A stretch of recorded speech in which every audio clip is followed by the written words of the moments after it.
Hello friends, welcome in our YouTube channel evergreen W classes. आज हम लोग अपना तीसरा क्लास लेकर के आए हैं जो कि एएलपी जेई सीबीटी 2 के लिए है। और ये इन्वायरमेंट का क्लास रहेगा जिसमें हम लोग कुछ इम्पोर्टेंट फैक्ट्स डिस्कस करेंगे और पीवाईक्यू डिस्कस करेंगे। और ये थोड़ा ये फास्ट होगा क्योंकि ये रिवीजन सेशन टाइप है। तो चलिए आज हम लोग शुरू करते हैं। और आज का हमारा जो टॉपिक है वो है इकोलॉजी एंड इकोसिस्टम।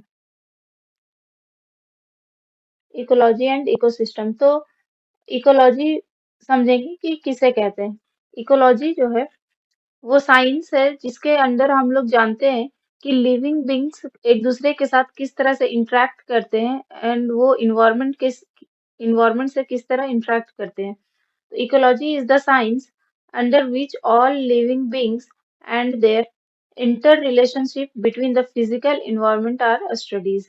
कि इसमें पढ़ा जाता है कि लिविंग बींग्स जो होते हैं वो किस तरह से एक दूसरे के साथ इंटरेक्ट करते हैं एंड किस तरह से फिजिकल इन्वायरमेंट के साथ इंटरेक्ट करते हैं और उसका इंटर रिलेशनशिप किस तरह से होता है उसके बारे में हम लोग स्टडी करते हैं इसके अंदर। तो इकोलॉजी का जो सबसे पहले टर्म दिया था वो दिया था अर्नस्ट हैकल ने 1869 में। और ये जो नाम आया इकोलॉजी वो आया है ओइकोलॉजी जिसका ये मतलब होता है कि ये ग्रीक लैंग्वेज है और इसका मतलब होता है oikos means living place and logos means study. Later on ecology name to be called ecology.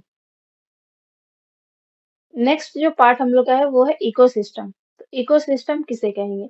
The set of all the component of the biosphere. कि बायोस्फेयर में जितने भी कंपोनेंट्स है। और बायोस्फेयर क्या होता है ये हम लोग पिछले क्लास में पढ़ चुके हैं।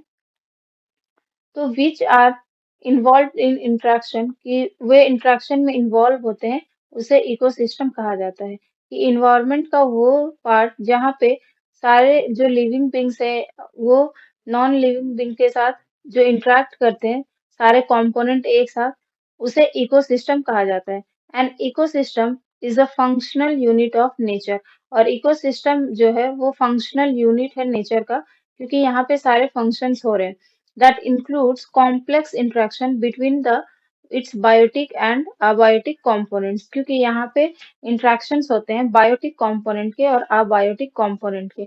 अब इकोसिस्टम का जो टर्म दिया वो दिया सबसे पहले एजी टांसले ने।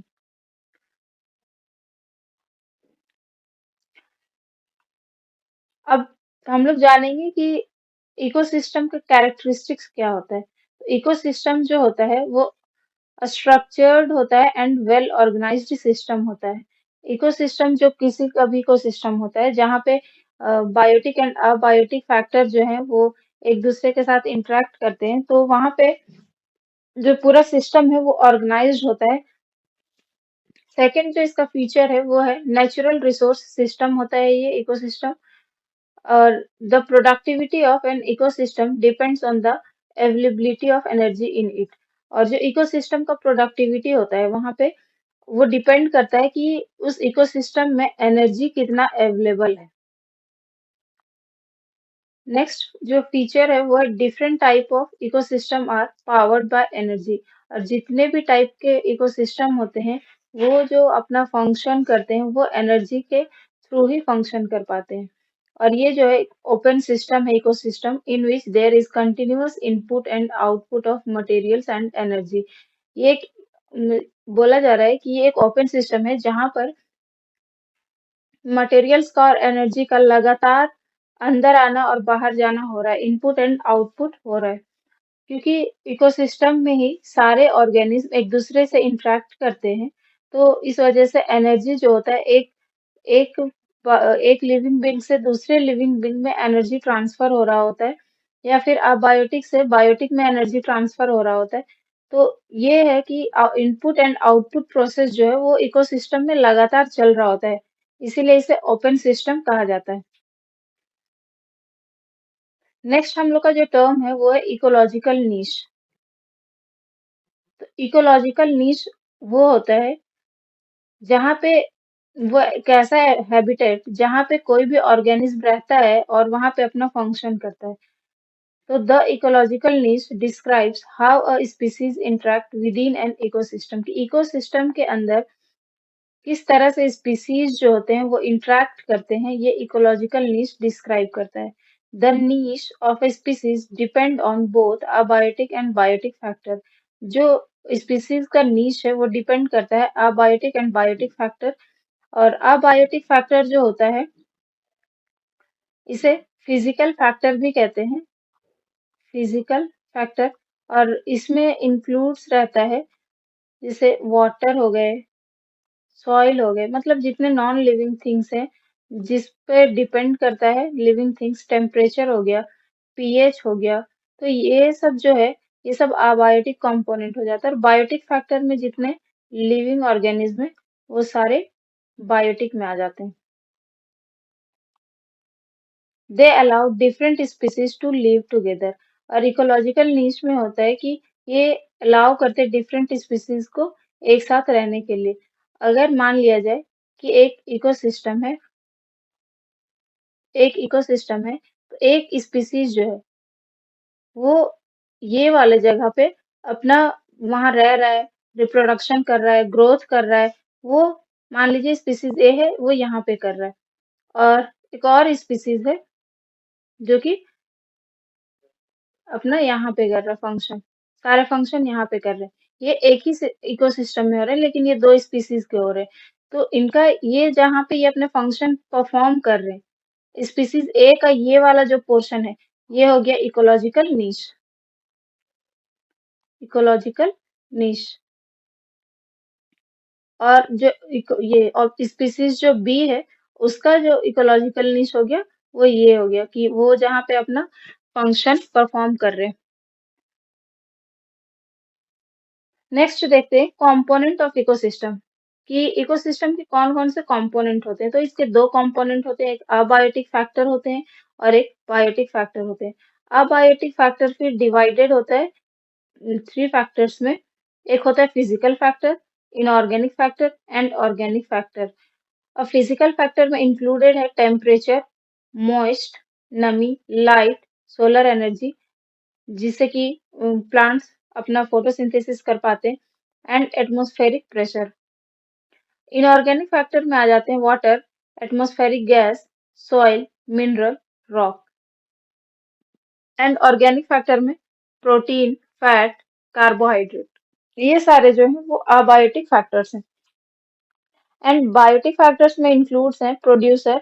अब प्रोड्यूसर उन्हें बोलते हैं जो कि अपना अपना या तो बोल सकते हैं कि इसे ऑटोट्रॉफ्स जो होते हैं उन्हें प्रोड्यूसर कहते हैं। अपना फूड जो खुद से बनाते हैं उसे प्रोड्यूसर कहा जाता है। और जो प्रोड्यूसर को कंज्यूम करता है, उसे खाता है, उसे कंज्यूमर कहा जाता है। अब कंज्यूमर के फिर थ्री टाइप्स आ जाते हैं। प्राइमरी कंज्यूमर जो कि डायरेक्ट प्रोड्यूसर को खाते हैं। उसके बाद सेकेंडरी कंज्यूमर जो प्राइमरी कंज्यूमर को फीड करते हैं। एंड टर्शरी कंज्यूमर जो सेकेंडरी कंज्यूमर को फीड करते हैं। एंड थर्ड इसमें आ जाता है डिकम्पोजर। डिकम्पोजर जो है वो जो डेड एंड डिकेइंग मैटर होते हैं, सड़े गले जो भी होते हैं, उन्हें डिकम्पोज करते हैं। ये डिकम्पोजर का काम होता है कि ऑर्गेनिक मैटर को इनऑर्गेनिक मैटर में चेंज करना, और फिर वो सॉइल में जा करके मिक्स हो जाते हैं इनऑर्गेनिक मैटर। उसके बाद फिर प्लांट्स जो होते हैं उसे यूटिलाइज करते हैं और उसे ऑर्गेनिक फॉर्म में चेंज करते हैं। इसी तरह से ये साइकिल चलता रहता है। देखिए abiotic factor. Abiotic factors are the non living parts of the environment. Environment का जो नॉन लिविंग पार्ट्स है वो अबायोटिक फैक्टर्स होते हैं that have major influence on living organism. और इसका बहुत बड़ा प्रभाव पड़ता है लिविंग ऑर्गेनिज्म पर। It include water, sunlight, oxygen, soil, temperature, humidity, weather and more. Abiotic factors में होते हैं इंक्लूड होते हैं वाटर और सनलाइट, जैसा कि जानते हैं ये बहुत ही इंपॉर्टेंट होता है फोटोसिंथेसिस के लिए। ऑक्सीजन भी बहुत इंपॉर्टेंट होता है ब्रीदिंग के लिए। सॉइल इंपॉर्टेंट होता है क्योंकि सॉइल से जो प्लांट्स होते हैं वो अपना न्यूट्रिएंट लेते हैं। एंड टेम्परेचर बहुत इंपॉर्टेंट होता है, जिस तरह से टेम्परेचर घटता बढ़ता है उसके हिसाब से ही वहाँ पे लिविंग ऑर्गेनिज्म रहते हैं। फिर ह्यूमिडिटी एंड वेदर एंड ऐसे ही बहुत सारे अबायोटिक फैक्टर होते हैं। अब बायोटिक कंपोनेंट का बात करते हैं, तो बायोटिक फैक्टर्स जो होते हैं वो लिविंग कंपोनेंट होते हैं इकोसिस्टम के। It consist of all living organism and physico chemical components. Biotic factor जो होते हैं इन्हें 3 ग्रुप में डिवाइड किया गया है, और वो है प्रोड्यूसर हैं प्रोड्यूसर हैं, कंज्यूमर्स हैं एंड डिकम्पोजर्स हैं। प्रोड्यूसर्स को ही ऑटोट्रॉफ्स कहा जाता है, और प्रोड्यूसर्स इसे इसलिए कहा जाता है क्योंकि ये प्रोड्यूस करते हैं अपना food by using sunlight. Sunlight को यूज करके अपना फूड खुद से प्रिपेयर करते हैं by the process of photosynthesis. तो इसके जो एग्जांपल्स हो जाएंगे वो हो जाएंगे प्लांट्स एंड ग्रीन एल्गी। तो ये कहलाते हैं प्रोड्यूसर्स, क्योंकि अपना फूड ये खुद से प्रिपेयर करते हैं बाय यूजिंग सनलाइट। ये क्या करते हैं फोटोसिंथेसिस में, जो लाइट एनर्जी होता है, लाइट एनर्जी, इसे कन्वर्ट करते हैं केमिकल एनर्जी में। Chemical energy in the presence of chlorophyll. In the presence of chlorophyll, इसे कहते हैं फोटोसिंथेसिस। नेक्स्ट जो है कंज्यूमर। कंज्यूमर जो होते हैं वो डिपेंड होते हैं प्रोड्यूसर्स पे। This organism depends on producers for their foods. ये डिपेंड होते हैं अपने फूड के लिए प्रोड्यूसर्स पे। इसका मतलब है कि जो कंज्यूमर्स होते हैं वो प्रोड्यूसर्स को खाते हैं। जैसे कि फॉर एग्जांपल देखें तो ह्यूमंस, यूजुअली एनिमल्स इसमें इन्वॉल्व होते हैं। तो फिर कंज्यूमर का 3 पार्ट आता है कि primary consumer and secondary consumer and tertiary consumer. Primary consumer वे होते हैं जो कि डायरेक्ट फीड करते हैं प्रोड्यूसर को, जैसे कि हो गया हर्बीवोर्स। वैसे एनिमल्स जो प्लांट्स को खाते हैं उन्हें हर्बीवोर्स कहा जाता है।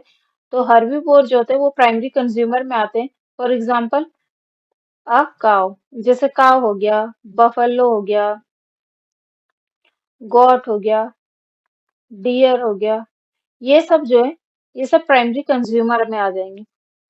नेक्स्ट जो है वो है सेकेंडरी कंज्यूमर, जो कि आते हैं कार्निवोर्स। कार्निवोर्स कहा जाता है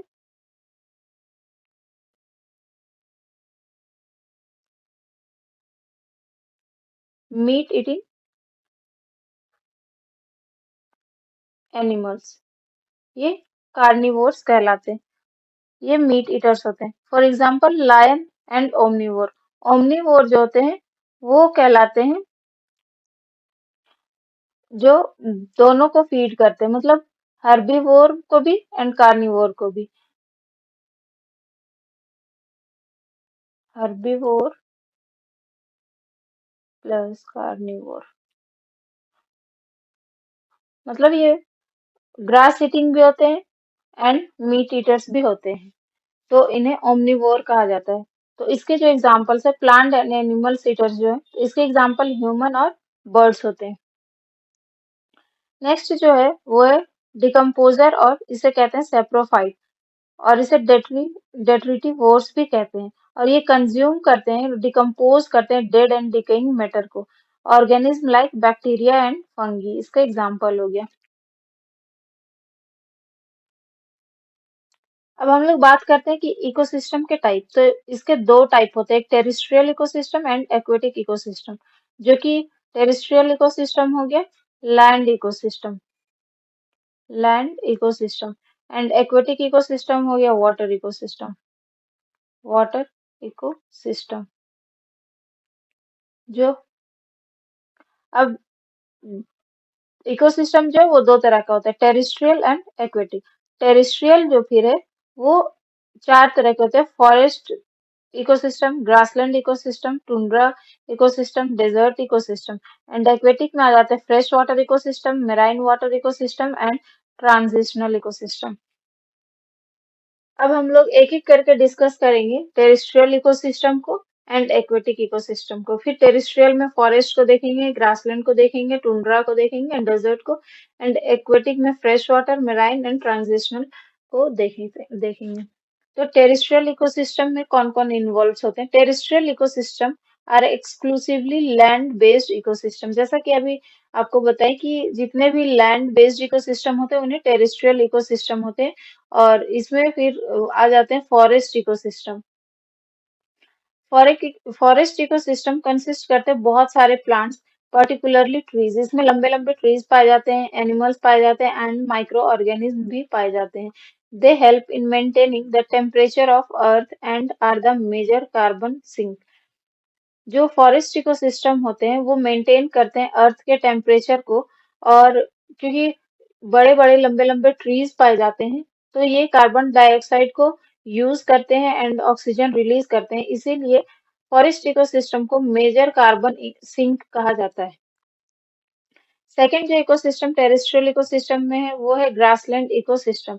ग्रासलैंड इकोसिस्टम में क्या होता है कि यहाँ पे जो वेजिटेशन होता है वो डोमिनेटेड होता है बाय ग्रासेस एंड हर्ब्स। इसमें हर्ब्स एंड ग्रासेस पाए जाते हैं, वैसे इकोसिस्टम को ग्रासलैंड इकोसिस्टम कहा जाता है। Next है tundra ecosystem. Tundra ecosystem are devoid of trees and are found in cold climates or where rainfall is scarce। मतलब कि टुंड्रा इकोसिस्टम वैसे जगह पर पाया जाता है जहाँ पे कोल्ड क्लाइमेट्स होते हैं और जहाँ बारिश बहुत ही कम होती हो। They are covered with snow for most of the year. और ऐसे इकोसिस्टम जो होते हैं वो ज्यादातर बर्फ से ढके हुए होते हैं हमेशा। और डिजर्ट इकोसिस्टम ये ऐसे रीजन है जहाँ बहुत ही कम रेनफॉल होता है, और यहाँ पे वेजिटेशन जो होता है उसका कमी होता है, मतलब कि प्लांट्स उतने ज्यादा नहीं पाए जाते हैं। यहाँ का जो दिन होता है वो बहुत ही हॉट होता है और नाइट जो होते हैं वो यहाँ के कोल्ड होते हैं। तो हम लोग टेरेस्ट्रियल इकोसिस्टम को डिस्कस कर लिए, अब हम लोग देखेंगे next aquatic ecosystem. Aquatic ecosystem are ecosystem present in a body of water. जो वाटर बॉडी में प्रेजेंट होते हैं उन्हें एक्वेटिक इकोसिस्टम कहा जाता है। इसमें फिर डिफरेंट काइंड में क्लासिफाई किया गया है, जो कि पहला है फ्रेश वाटर इकोसिस्टम।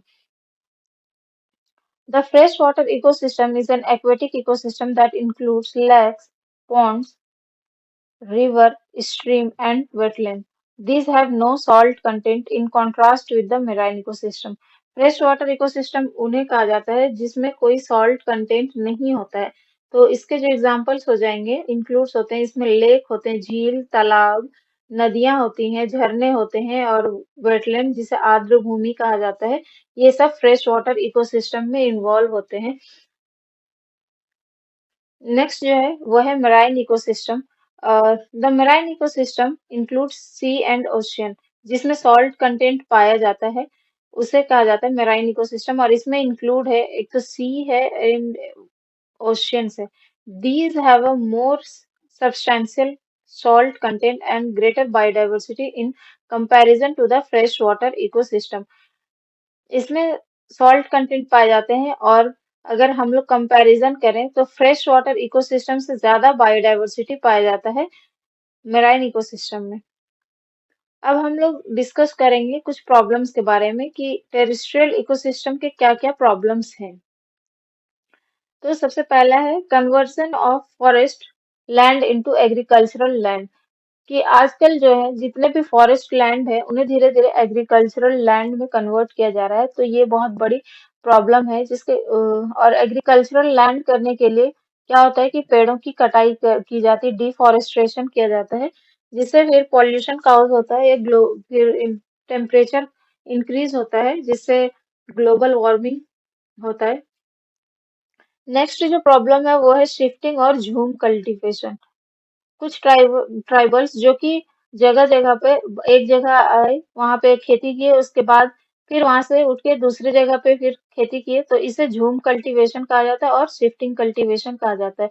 तो इससे भी क्या होता है कि जो इकोसिस्टम होता है वो थोड़ा डिस्टर्ब्ड होता है। Conversion of forest into pastures. Next जो है वो है demand for firewood. Next demand for industrial and commercial would. मतलब कि वुड का बहुत ज्यादा डिमांड है डिफरेंट जगहों पे। फॉरेस्ट फायर भी एक प्रॉब्लम्स है, जंगलों में जो आग लग जाती है टेम्परेचर के बढ़ने से।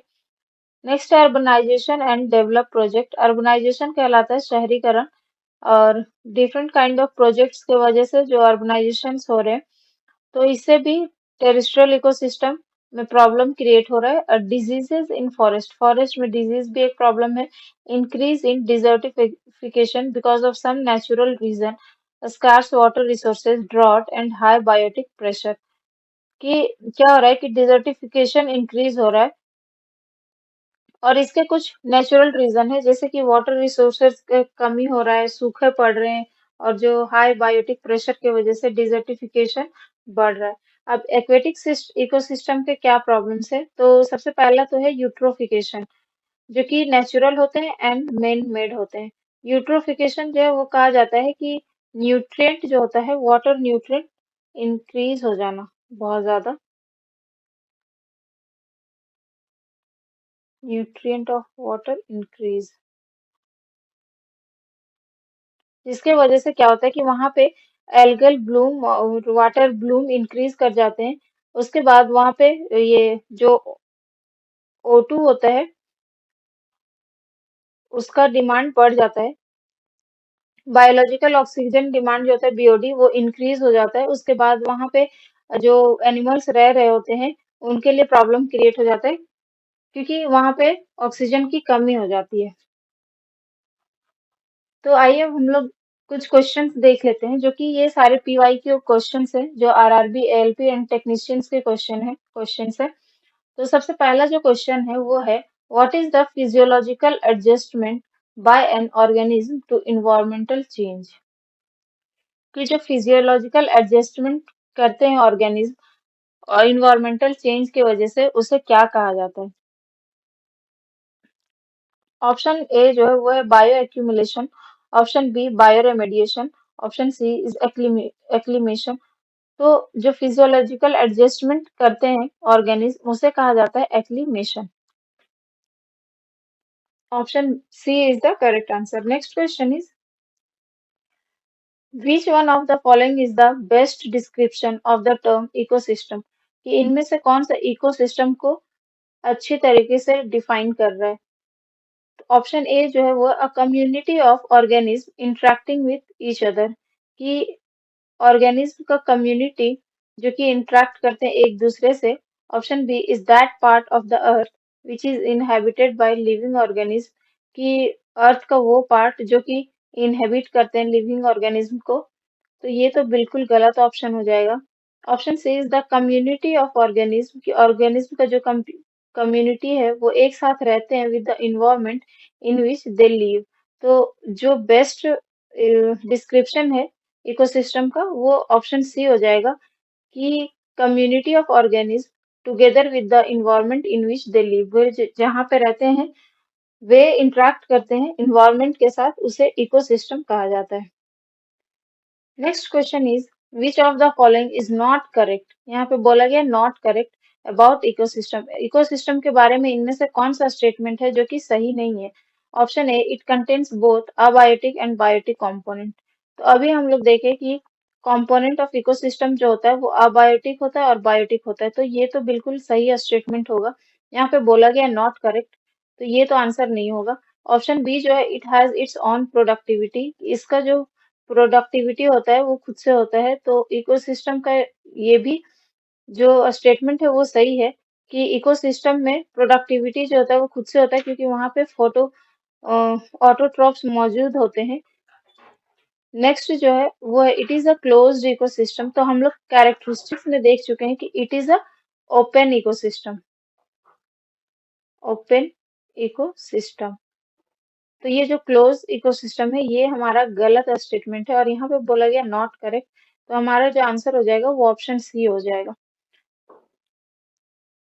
Next question is, ecology is the study of the inter relationship among the following. कि इकोलॉजी किसे कहते हैं, किसके स्टडी को, किसके इंटर रिलेशनशिप स्टडी को इकोलॉजी कहा जाता है। तो ये कहा जाता है ऑर्गेनिज्म एंड इन्वायरमेंट के इंटर रिलेशनशिप को इकोलॉजी कहा जाता है। नेक्स्ट क्वेश्चन जो है वो है, what is studied in ecology is. Ecology में हम किसका स्टडी करते हैं। तो हम इकोलॉजी में हम लोग इन्वायरमेंट का स्टडी करते हैं, तो ऑप्शन बी जो हो जाएगा इसका करेक्ट आंसर हो जाएगा। Next question is, which of the following is not a biotic component of an ecosystem. हम लोग बायोटिक कंपोनेंट को डिटेल में देखें कि क्या होता है। तो यहाँ पे बोला गया है इनमें से कौन सा बायोटिक कंपोनेंट नहीं है। तो वेजिटेशन मीन्स प्लांट, इसे प्लांट भी कहेंगे। तो प्लांट तो है, बैक्टीरिया भी लिविंग थिंग्स है, तो ये भी बायोटिक कंपोनेंट में इंक्लूड्स होगा। एनिमल भी बायोटिक कंपोनेंट में इंक्लूड होगा। एयर जो है ये एयर नॉन लिविंग है, तो ये जो हो जाएगा हमारा अबायोटिक कंपोनेंट में होता है, ये बायोटिक कंपोनेंट नहीं है।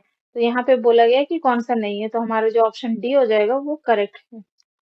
नेक्स्ट क्वेश्चन जो हमारा है वो है who among the following used the term deep ecology for the first time. Deep ecology term जो है वो किसने दिया था, तो ये सबसे पहले दिया था एडनी नेसिस ने। Next question, the concept of ecosystem is credited to. तो कॉन्सेप्ट ऑफ इकोसिस्टम हम लोग देख चुके हैं कि एजी टैंसले ने दिया है। Next question is the concept of ecological niche was propounded by. Ecological niche के बारे में हम लोग पढ़ चुके हैं और इसे देने वाले हैं Grinnell's. Next question is the Ramsar convention was related to the conservation of. कि रामसर कन्वेंशन जो होते हैं वो किससे रिलेटेड होते हैं, किसके कंजर्वेशन के लिए रामसर कन्वेंशन होता है। रामसर एक जगह है, ये ईरान में है, और ये जो कन्वेंशन यहाँ पे हुआ है वो किसके कंजर्वेशन के लिए हुआ है, तो ये वेटलैंड के लिए हुआ था। और वेटलैंड जो होता है इसे कहा जाता है आर्द्र भूमि। आर्द्र भूमि इसे वेटलैंड कहा जाता है। और सबसे बड़ा वेटलैंड जो है वो हमारा वेस्ट बंगाल में है। हम्म, और यहाँ वेटलैंड डे जो मनाया जाता है ये 2 फरवरी को मनाया जाता है। 2 फरवरी। Which lake of Rajasthan has been included in the list of Ramsar wetland. कि राजस्थान का कौन सा लेक है जिसे इंक्लूड किया गया है रामसर वेटलैंड में, तो इसका जो आंसर हो जाएगा वो हो जाएगा सांबर लेक। सांबर लेक जो राजस्थान में प्रेजेंट है उसे रामसर वेटलैंड में इंक्लूड किया गया है। Next question is which one of the following is the source of methane emissions to the atmosphere। कि इनमें से कौन सा है जो मीथेन इमिशन के लिए रिस्पॉन्सिबल है एटमॉस्फेयर में। तो ऑप्शन ए जो हमारा है वो automatic vehicle, vacuum tune, industrial chemistry, mining and wetland. Wetland जो होता है वो क्या होता है, मार्शी एरियाज को कहा जाता है, मतलब दलदली एरियाज को। और यहाँ पे क्या होता है कि मीथेन का इमिशंस होता है, तो ऑप्शन डी जो हो जाएगा वो करेक्ट आंसर हो जाएगा। नेक्स्ट क्वेश्चन हमारा जो है वो है which one of the following ecological regions of India is not correctly matched. कि यहाँ पे कुछ इकोलॉजिकल रीजन्स दिए हुए हैं वो करेक्टली मैच्ड नहीं है। तो जो हमारा साउथ वेस्टर्न घाट है वो मॉइस्ट फॉरेस्ट है, तो ये सही है कि साउथ वेस्टर्न घाट जो है वो उसमें मॉइस्ट फॉरेस्ट है। जो तराई द्वार है इसमें ब्रॉड लीफ फॉरेस्ट, ये भी बिल्कुल सही है। रन ऑफ कच्छ जो है वो ग्रासलैंड है, ये सही है। ऑप्शन डी जो हमारा है वो है ईस्टर्न दक्कन प्लेटू। और ये मॉइस्ट फॉरेस्ट नहीं है, ये डेसिडियस ड्राई फॉरेस्ट है। Deciduous dry forest. तो यहाँ पे बोला गया कौन सा मैच नहीं है, तो ऑप्शन डी जो हो जाएगा वो हमारा करेक्ट आंसर होगा। नेक्स्ट क्वेश्चन जो है which of the following tree is not eco friendly. कि इनमें से कौन सा ट्री है जो इको फ्रेंडली नहीं है। ऑप्शन ए जो है acacia, option B eucalyptus, option C is neem and option D is peepal. इसका जो आंसर हो जाएगा वो हो जाएगा यूकेलिप्टस। आपने यूकेलिप्टस का पेड़ देखा होगा जो कि बहुत ही टॉल होते हैं, बहुत ही टॉल होते हैं। तो ये टॉल होने के लिए क्या करते हैं कि सॉइल से न्यूट्रिएंट कंज्यूम करते हैं, तो सॉइल से बहुत ज्यादा ये न्यूट्रिएंट कंज्यूम कर लेते हैं, इसीलिए इसे इको फ्रेंडली ट्री में नहीं इंक्लूड किया जाता है। Next question is which of the following forest is known as the lungs of the planet Earth. तो ये कहा जाता है अमेजन रेन फॉरेस्ट को, क्योंकि सबसे ज्यादा जो बायोडाइवर्सिटी पाया जाता है वो अमेजन रेन फॉरेस्ट में, और सबसे बड़ा जो फॉरेस्ट है वो अमेजन रेन फॉरेस्ट है इसे। और ये पाया जाता है साउथ अमेरिका में।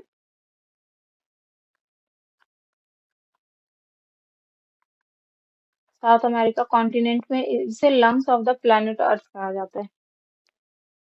नेक्स्ट क्वेश्चन जो हमारा वो है phreatophytes are found in desert. Phreatophytes group है प्लांट्स का जो कि डेजर्ट्स में पाया जाता है, that is plants in which. और ऐसे प्लांट्स के क्या फीचर्स हैं कि there is a storage of fat 20 to 30 mg in the leaves. की लीव्स में ये फैट को स्टोर कर सकते हैं। ऑप्शन बी जो हमारा है वो long tap root is there. Option C है स्मॉल और spiny leaves are there. And option D is succulent stem 100 to 200 mm thick. तो फ्रिएटोफाइट्स का जो फीचर है वो है long tap root is there. इसमें क्या होता है कि लॉन्ग टैप रूट होता है जो कि 20 से 30 फीट का होता है, और ये वाटर को एब्जॉर्ब करते हैं एकदम अंदर से।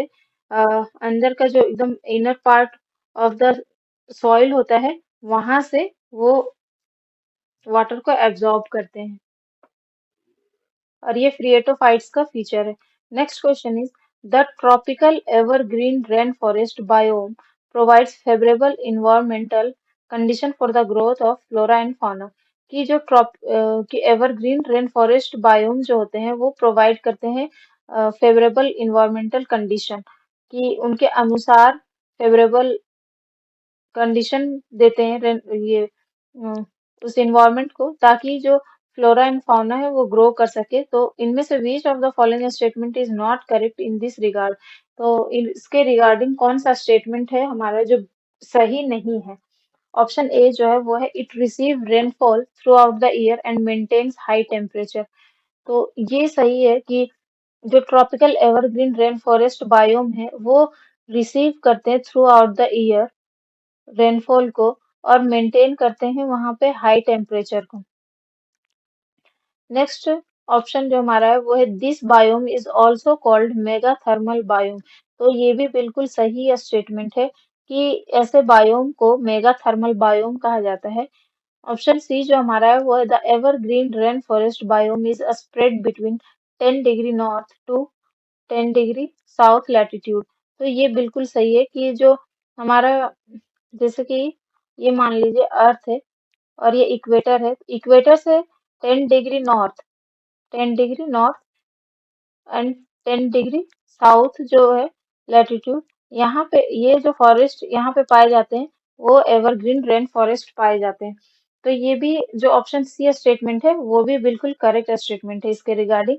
ऑप्शन डी जो हमारा है वो है the maximum development of this biome has taken place in central and southern California and the north western region of Africa. तो ये जो रीजन दिया हुआ है वो हो जाएगा गलत।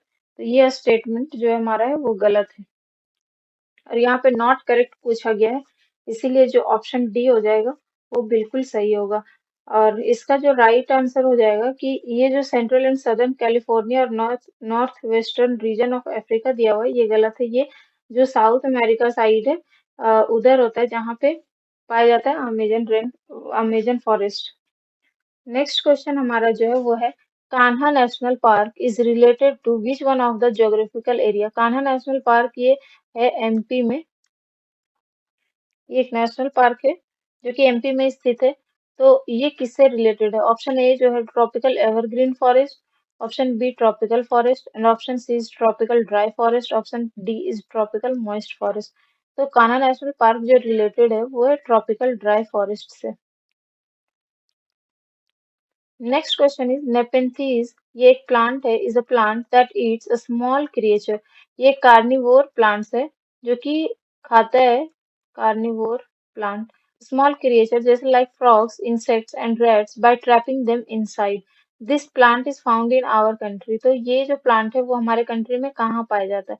तो ये मेघालय में पाया जाता है। ऑप्शन ए जो हमारा होगा वो सही होगा। Next question is which one of the following is the correct sequence of them in the order of decreasing productivity of ecosystem। यहाँ पे बोला गया है decreasing order, मतलब सबसे पहले increase, जो सबसे ज्यादा जो प्रोडक्टिविटी होता है इकोसिस्टम का उसको लेंगे। तो सबसे ज्यादा जो होता है वो होता है मैंग्रोव में, मैंग्रोव में फिर होता है ग्रासलैंड में and lake and then ocean.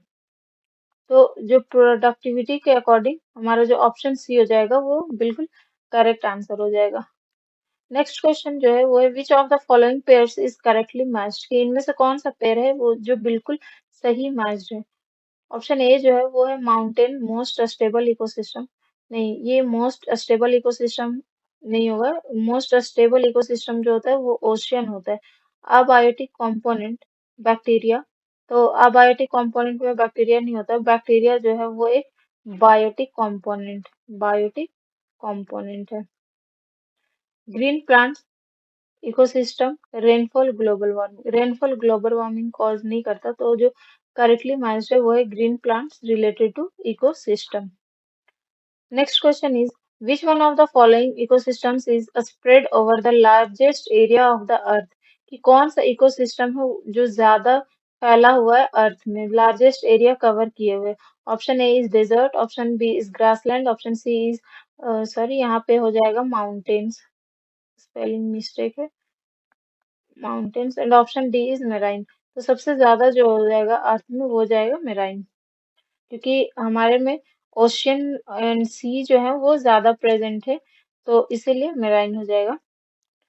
Next question, the most stable ecosystem is, कि सबसे ज्यादा स्टेबल इकोसिस्टम कौन सा है? तो ये जो हो जाएगा ऑप्शन डी जो हो जाएगा ओशियनिक वो होगा। यहाँ पे बहुत ज्यादा हलचल नहीं होता, बाकी ये फॉरेस्ट ग्रासलैंड डेजर्ट जो हो जाता है ये स्टेबल नहीं होते उतने। विच of the following is the most important factor in coral bleaching?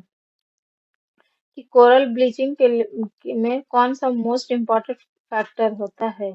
तो कोरल ब्लीचिंग क्या होता है कि वो ये जो कोरल्स होते हैं उनका कलर चला जाता है, डिसकलर हो जाता है, ये डिसकलर वाइट हो जाते हैं ये। तो इसका जो रीजन है वो क्या है? Coral reef mining, option B is outbreak of coral disease, कि कोरल में डिजीजेज आ जाते हैं, deposition of sediments in sea water में सेडिमेंट्स का डिपोजिशन हो जाता है, option D is global warming. तो जो इसका राइट आंसर हो जाएगा ऑप्शन डी हो जाएगा, ग्लोबल वार्मिंग की वजह से कोरल्स ब्लीचिंग होना शुरू हो जाता है और इसका जो कलर होता है वो डिसकलर हो जाता है, व्हाइट कलर के हो जाते हैं, ये एल्गल को छोड़ना शुरू कर देते हैं। Next question is, which of the following functions deteriorates the ecological balance, के इकोलॉजिकल बैलेंस को कौन खराब करता है, कौन डिस्टर्ब करता है? Option A is wood cutting, option B social forestry, option C is Van Mahotsav, and option D is afforestation. तो ये सब तो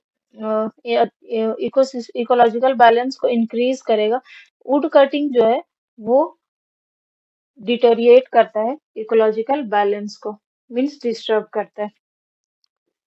Next question is, which of the following is one of the most fragile ecosystem that will be affected first by global warming?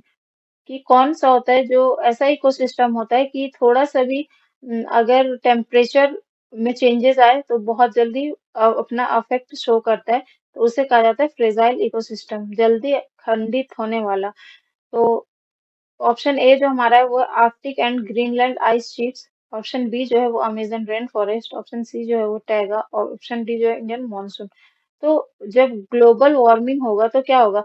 Arctic और Greenland जो है वो पूरा बर्फ से ढका हुआ है, ये एक आइस शीट से ढका हुआ है। तो क्या होता है कि जैसे ही टेम्परेचर बढ़ेगा, ग्लोबल वार्मिंग होगा, तो यहाँ के जो आइस होते हैं वो पिघलना शुरू हो जाते हैं।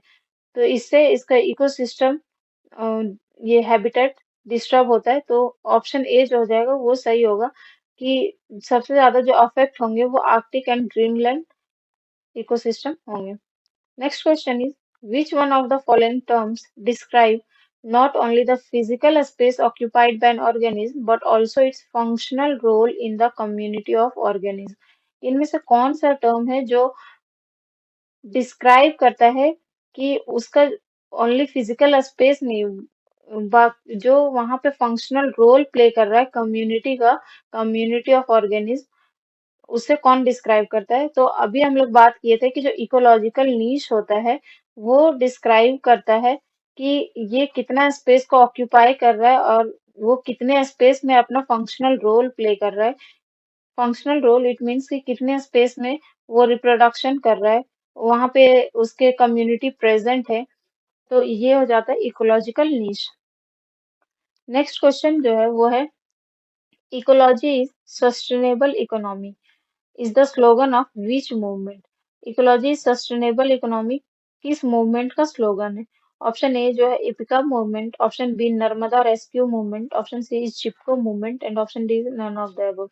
तो ये जो स्लोगन है वो है चिपको मूवमेंट का, और चिपको मूवमेंट जो है इसे शुरू किया था सुंदरलाल बहुगुणा ने, सुंदरलाल बहुगुणा ने, बहुगुणा इन उत्तराखंड, ये उत्तराखंड में शुरू हुआ था।